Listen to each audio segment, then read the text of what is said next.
I'm very attached with being Molly. I'm very attached with my ego, that being the things that I used to define me.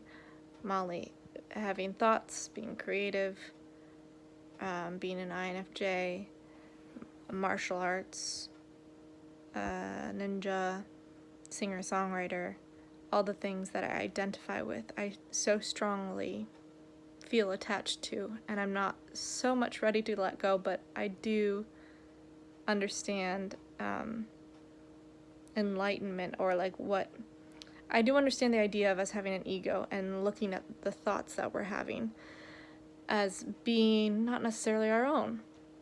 And I guess I'm going to share some of my recent experiences, which is I've been looking at my thoughts and thinking,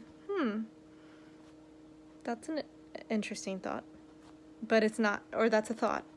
It's not necessarily me, though. It's not who I am. And that can help those who might struggle with moral dilemmas in their head of, am I a bad person because I had a bad thought? No, you are not. Bad thoughts might pop in anyone's head. And if you cling to it or think, oh no, I'm a terrible person because of it, that might lead to more bad thoughts, or it's an obstructed view of yourself. Whereas if you see it as just like, that's a thought I just had, and really accept it, doesn't mean you have to embrace it as who you are, but just accept that it's happening. Like, oh, interesting, I'm having that thought, or whatever. Notice it. Talk to it, maybe. I know you're supposed to let it go, or try to. Well, not try to. You just observe it. Observe it. That's it. You're just supposed to observe it. I tend to try to talk to my thoughts a little bit, though, because sometimes they need a little extra follow-up, which is like, whatever it is.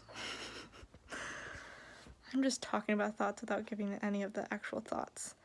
But I've found, so like, if you're identifying with your negative thoughts, you're also identifying with your positive thoughts, which is something that I actually struggle with. I'll be like, ooh, that was a cool thought. I have an interesting brain, or like, the type 4